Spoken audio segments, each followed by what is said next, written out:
ಮಾತು ಬರ್ತಾಯಿಲ್ಲ, ನಾನು ಫೋನು ಮಾಡ್ತಾಯಿಲ್ಲ, ನಾನು ಬರೀ ಅಳ್ತಾ ಇದ್ದೀನಿ, ಬರೀ ನೋವು ಅನುಭವಿಸ್ತಿದ್ದೀನಿ ಅಷ್ಟೇ. ನಾನು ಎರಡೇ ಹೇಳ್ತಿದ್ದೀನಿ. ನಂಗೆ ಫುಲ್ಲು ಹೊಟ್ಟೆ ನೋವು ಬಂದು ಫುಲ್ ಅಳ್ಕೊಂಡು ಬಿತ್ಕೊಂಡು ಒದ್ದಾಡ್ತಾಯಿದ್ದೆ, ಅಷ್ಟು ಹೊಟ್ಟೆ ನೋವು ಬಂದ್ಬಿಟ್ಟಿತ್ತು.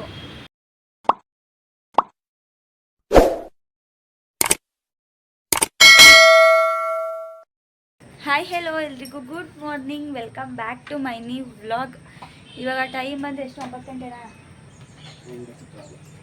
9:15 ಇವಾಗ ಟೈಮು. ಸೊ ಇವಾಗ ಮಾರ್ನಿಂಗಿಂದ ವ್ಲಾಗ್ನ ಶುರು ಮಾಡ್ತಾ ಇದ್ದೀನಿ. ಇವಾಗ ನಾವು ಹಾಸ್ಪಿಟಲ್ಗೆ ಹೋಗ್ತಾ ಇದ್ದೀವಿ. ಸೊ ಏನು ಎತ್ತ ಅಂತ ಬಂದು ಎಲ್ಲ ಕ್ಲಾರಿಟಿ ಕೊಡ್ತೀನಿ. ನಾವು ಹಾಸ್ಪಿಟಲ್ಗೆ ಬೈಕಲ್ಲಿ ಹೋಗ್ತಾ ಇರೋದು, ಆಟೋದಲ್ಲಿ ಏನು ಹೋಗ್ತಾ ಇಲ್ಲ. ಯಾಕಂದರೆ ಸಂಜೆನೂ ಬರ್ತಾ ಇದ್ದಾರಲ್ಲ, ಸೊ ಹಾಗಾಗಿ ಬೈಕಲ್ಲೇ ಹೋಗೋಣ ಅಂತ. ನಾನು ಹಾಸ್ಪಿಟಲ್ ಹತ್ರ ಬಂದ್ವಿ. ಏನಂತಂದರೆ ಯೂರಿನ್ ಇನ್ಫೆಕ್ಷನ್ ಆದಾಗಲೂ ಇದೇ ಸೇಮ್ ಹಾಸ್ಪಿಟಲ್ಗೆ ನಾನು ಬಂದಿದ್ದು. ಸೊ ನಿಮ್ಗೆ ಅನ್ನಿಸ್ಬೋದು ಇವರು ಕೆ ಆರ್ ನಗರಲ್ಲಿ ತೋರಿಸ್ತಿದ್ರು, ಅದೇನು ಸಡನ್ನಾಗಿ ಮೈಸೂರಲ್ಲಿ ತೋರಿಸ್ತಾ ಇದ್ದಾರೆ ಅಂತ. ಸೊ ರೀಸನ್ ಇದೆ, ನನಗೆ ನೈಟು ಸಿಕ್ಕಾಪಟ್ಟೆ ಹೊಟ್ಟೆ ನೋವು ಬಂದಿತ್ತು. ಸೊ ಏನಾಗ್ಬಿಡುತ್ತೋ ಅಂತ ತುಂಬ ಅಂದರೆ ತುಂಬ ಹೆದರ್ಕೊಂಡಿದ್ವಿ ಇಬ್ಬರೂ ಕೂಡ. ಸೊ ಮಾದಪ್ಪನ ದಯೆ ನನಗೇನೂ ಆಗಲಿಲ್ಲ. ಸೊ ಅವ್ರು ಹೇಳಿದ್ರು ಓವರ್ ಗ್ಯಾಸ್ಟ್ರಿಕ್ ಆಗಿದೆ ಅಂತ ಹೇಳಿ ಟ್ಯಾಬ್ಲೆಟ್ ಕೊಟ್ಟರು. 10 ಟ್ಯಾಬ್ಲೆಟ್ ಕೊಟ್ಟರು ಗ್ಯಾಸ್ಟ್ರಿಕ್ದು. ಸೊ ಅವ್ರಿಗೆ ಮುಟ್ಟಿ ನೋಡಿದ ತಕ್ಷಣವೇ ಗೊತ್ತಾಗ್ಬಿಡ್ತು ಹೊಟ್ಟೆನ ಗ್ಯಾಸ್ಟ್ರಿಕ್ ಇದೆ ಅಂತ ಹೇಳಿ. ಸೊ ಎಕ್ಸ್ಪೀರಿಯನ್ಸ್ಡ್ ಡಾಕ್ಟ್ರುಗಳಿದ್ರೆ ಅವ್ರಿಗೆ ಮುಟ್ಟಿದ ತಕ್ಷಣ ಗೊತ್ತಾಗುತ್ತೆ ಎಷ್ಟು ತಿಂಗಳು, ಯಾವಾಗ ಡೆಲಿವರಿ ಆಗುತ್ತೆ, ಏನು ಪ್ರಾಬ್ಲಮ್ ಇದೆ ಅಂತ. ಸೊ ಅವ್ರು ಮುಟ್ಟಿ ನೋಡಿದ ತಕ್ಷಣ ಹೇಳಿದ್ರು. ಯಾವ ಸ್ಕ್ಯಾನು ಏನೂ ಕೂಡ ಮಾಡಿಸ್ಲಿಲ್ಲ. ಎಸ್ಟರ್ಡೇ ಮಿಡ್ನೈಟಲ್ಲಿ ಹಾಸ್ಪಿಟಲ್ಗೆ ಹೋಗಿರೋದ್ರಿಂದ ಅವರು ಡಾಕ್ಟ್ರಿಗೆ ಹೇಳಿದರು ಅನಿಸುತ್ತೆ. ಅದಕ್ಕೆ ಡಾಕ್ಟರ್ ನಮಗೆ ಈ ಸಲ ಫೈಲ್ ಕೊಟ್ಟರು. ಯಾಕಂದರೆ ನೆಕ್ಸ್ಟ್ ಏನೇ ಪ್ರಾಬ್ಲಮ್ ಆದ್ರೂ ತಕ್ಷಣ ಅಡ್ಮಿಟ್ ಮಾಡ್ಕೋತಾರೆ ನಮ್ಮನ್ನ, ಫೈಲ್ ಇರೋದ್ರಿಂದ. ಗೈಸ್, ನಾವು ಹಾಸ್ಪಿಟಲಿಗೆ ಬಂದು ಹೋಗ್ತಾ ಇದ್ದೀವಿ ಇವಾಗ. ಸೊ ಏನು ಪ್ರಾಬ್ಲಮ್ ಇಲ್ಲ ಅಂತ ಹೇಳಿದರೆ, ಗ್ಯಾಸ್ಟ್ರಿಕ್ ಆಗಿಬಿಟ್ಟಿದೆ. ಟೈಮ್ ಟು ಟೈಮ್ ಕರೆಕ್ಟಾಗಿ ಊಟ ಮಾಡಬೇಕು. ನಾನು ಎದ್ದೇಳೋದು 11 ಗಂಟೆ ಆಗಿರೋದ್ರಿಂದ ಊಟ ಮಾಡೋದು 1 ಗಂಟೆ 1:15 ಆಗುತ್ತೆ. ಊಟ ಅಲ್ಲ, ಟಿಫನ್ ಮಾಡೋದು. ಸೊ ಹಾಗಾಗಿ ಹೆವಿ ಗ್ಯಾಸ್ಟ್ರಿಕ್ ಆಗಿಬಿಟ್ಟು ಹೊಟ್ಟೆ ನೋವು ಬಂದುಬಿಟ್ಟಿತ್ತು. ಹಾಸ್ಪಿಟಲ್ಗೆ ಬಂದು ನಾನೇ ಎಲ್ಲೋ ಸ್ಕ್ಯಾನ್ ಮಾಡಿಸ್ಬೇಕೇನಾದ್ರು ಪ್ರಾಬ್ಲಮ್ ಏನೋ ಅಂದ್ಕೊಂಡೆ, ಬಟ್ ಏನೂ ಇಲ್ಲ, ಗ್ಯಾಸ್ಟ್ರಿಕ್ ಅಂತ ಹೇಳಿದ್ದಾರೆ. ಸೊ ಹಾಗಾಗಿ ಇವಾಗ ಮನೆಗೆ ಹೋಗ್ತಾ ಇದ್ದೀವಿ, ಟ್ಯಾಬ್ಲೆಟ್ ಎಲ್ಲ ತೊಗೊಂಡು. ಏನಷ್ಟೇ ಮಾಡ್ತಿದ್ಯಾ?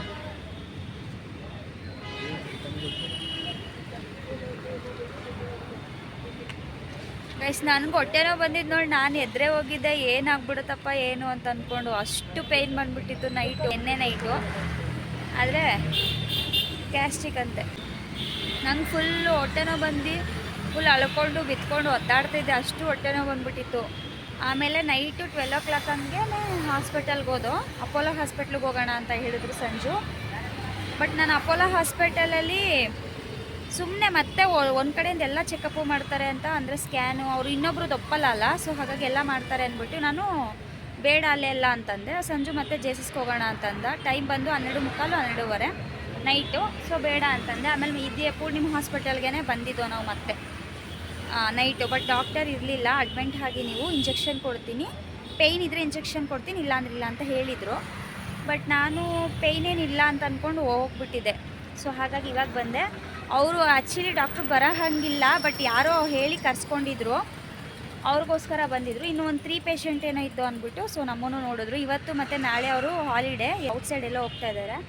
ಸೊ ಹಾಗಾಗಿ ಬಂದಿದ್ರಲ್ಲ ಅಂದ್ಬಿಟ್ಟು ಅರ್ಜೆಂಟಲ್ಲೇ ನೋಡಿಬಿಟ್ಟು ಕಳಿಸಿದ್ರು. ಪರವಾಗಿಲ್ಲ, ಇವರು ಇನ್ನೊಬ್ರು ಸ್ಕ್ಯಾನಿಂಗ್ ರಿಪೋರ್ಟ್ನ ಕನ್ಸಿಡರ್ ಮಾಡಿ ನೋಡಿದ್ರು.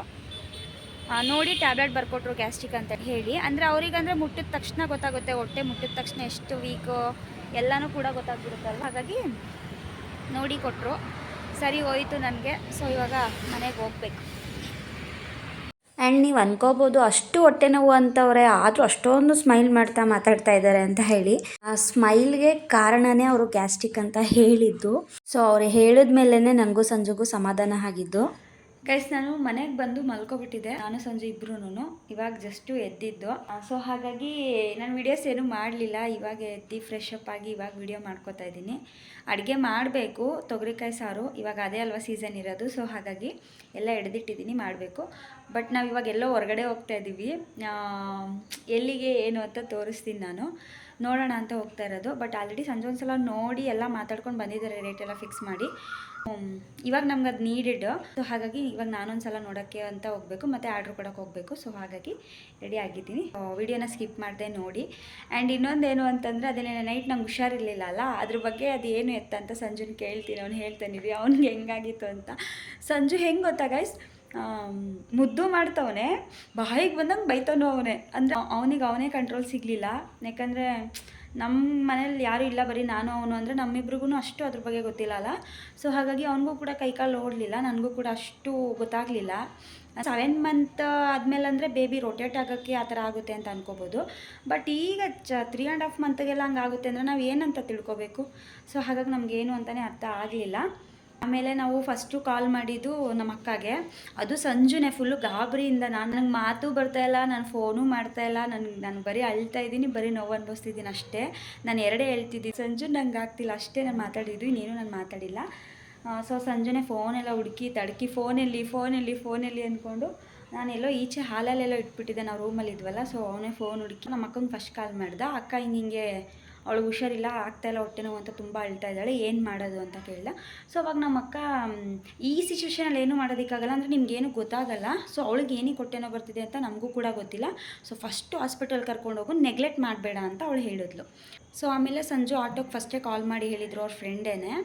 ಅವರು ಬರೋವರೆಗೂ ನಾವು ವೆಯ್ಟ್ ಮಾಡ್ತಿದ್ವಲ್ಲ. ಸೊ ಆವಾಗ ಇಲ್ಲೇ ಏನಾದರೂ ತೊಗೊಳ್ಳೋಣ ಅಂದರೆ ಏನಾದರೂ ಕುಡ್ಸೋಣ ಸ್ವಲ್ಪ ಕಮ್ಮಿ ಆಗೋ ಥರ ಅಂತ ಸಂಜು.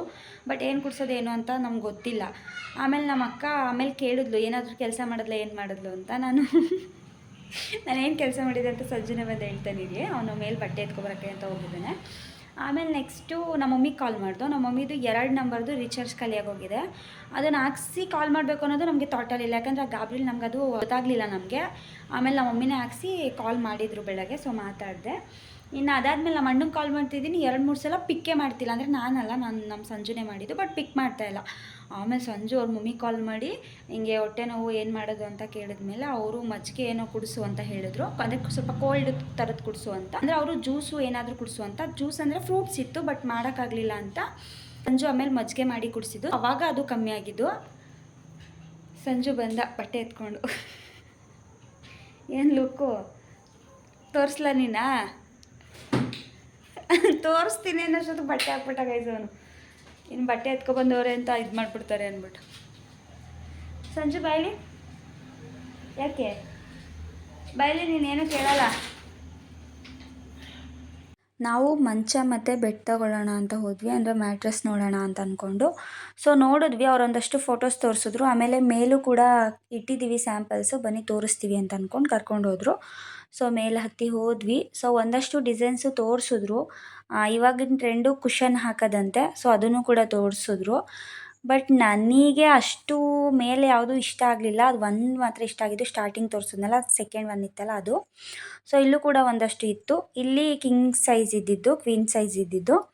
ಸೊ ಕುಷನ್ದೇನೆ ಟ್ರೆಂಡಿಂಗಲ್ಲಿತ್ತು, ಎಲ್ಲ ಕುಷನ್ನೇ ಹಾಕ್ಸಿದ್ರು. ಬಟ್ ಸಂಜು ಕುಷನ್ ಬೇಡ ಅಂತ ಹೇಳಿದರು. ಸೊ ನಾನು ಮಂಚ ನೋಡೋಕೆ ಹೋದ್ರೂ ಕೂಡ ನನ್ನ ಕಣ್ಣು ಸೋಫಾ ಹತ್ತನೇ ಸೆಳೆದಿತ್ತು. ಯಾಕಂದರೆ ಸೋಫಾನೇ ನೋಡ್ತಾ ಇದ್ದೆ ನಾನು. ಹೆಂಗಿದ್ರು ಬಂದಿದ್ದೀವಿ, ಸೊ ಜೊತೆಗೆ ಸೋಫಾನ ತೊಗೊಳ್ಳೋಣ ಅಂತ ನೋಡ್ತಾ ಇದ್ವಿ. ಬಟ್ ನಾವು ಹೋಗಿದ್ದು ಒಂದನ್ನು EMI ಆಪ್ಷನಲ್ಲಿ ತೊಗೊಳ್ಳೋಣ ಅಂತ. ಬಟ್ ಈ ಊರಲ್ಲಿ ನಮ್ಮದೇನೋ ಪ್ರೂಫ್ ಇಲ್ಲದೆ ಇರೋ ಕಾರಣ EMI ಹಾಕ್ಸ್ಕೊಳ್ಳಿಲ್ಲ. ಸೊ ಕ್ಯಾಶೇನೆ ತೊಗೊಂಡಿದ್ದು ನಾವು. EMI ಆಪ್ಷನ್ ಇಲ್ಲ ಅಂತ ಹೇಳಿದ್ರು. ಸೊ ಹಾಗಾಗಿ ಸರಿ ಅಂತ ಅಂದ್ಕೊಂಡು ನೋಡ್ತಾ ಇದ್ವಿ. ನನಗೆ ಪರ್ಸ್ನಲಾಗಿ ಸಂಜು ಕೂತಿರೋ ಸೋಫಾ ತುಂಬ ಇಷ್ಟ ಆಯಿತು. ಸೊ ನಮ್ಮನೆಗೆ ಅದು ಪರ್ಫೆಕ್ಟ್ ಮ್ಯಾಚು, ಪರ್ಫೆಕ್ಟ್ ಸೈಜ್ ಕೂಡ. ಸೊ ಹಾಗಾಗಿ ನೋಡಿದ್ವಿ, ಎಲ್ಲ ಮಾತಾಡಿದ್ವಿ.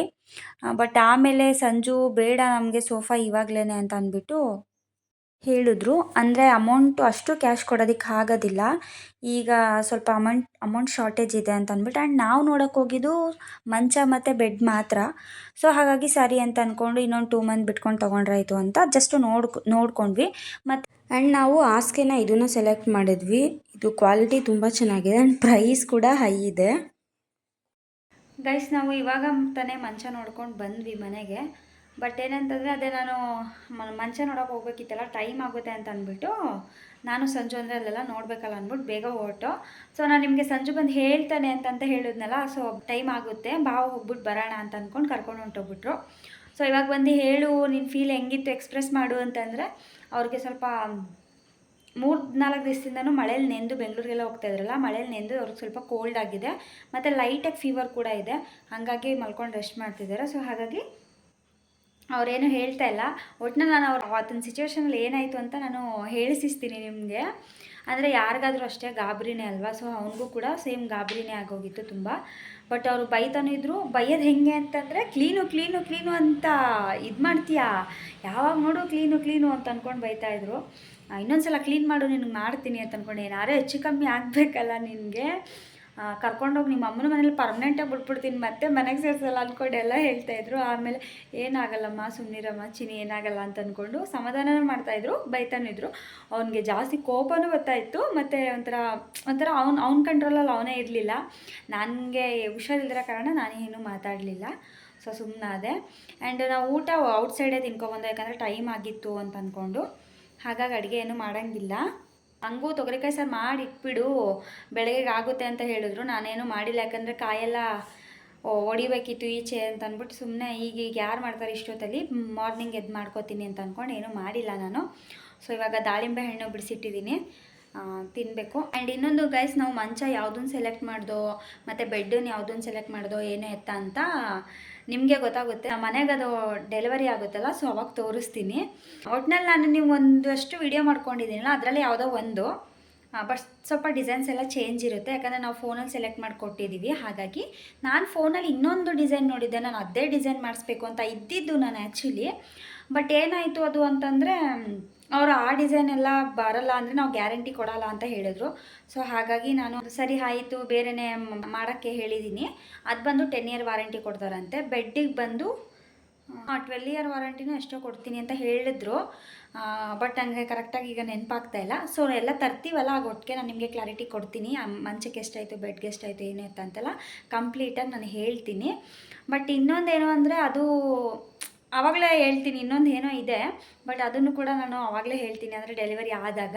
ಓಕೆ ಗಾಯ್ಸ್, ಈ ವಿಡಿಯೋನ ಇಲ್ಲಿಗೆ ಎಂಡ್ ಮಾಡ್ತಾ ಇದ್ದೀನಿ. ಐ ಹೋಪ್ ಈ ವಿಡಿಯೋ ನಿಮ್ಮೆಲ್ಲರಿಗೂ ಇಷ್ಟ ಆಗಿರುತ್ತೆ ಅಂತ ಭಾವಿಸ್ತೀನಿ. ಇಷ್ಟ ಆಗಿದ್ದರೆ ಲೈಕ್, ಕಮೆಂಟ್, ಶೇರ್, ಸಬ್ಸ್ಕ್ರೈಬ್ ಮಾಡಿ.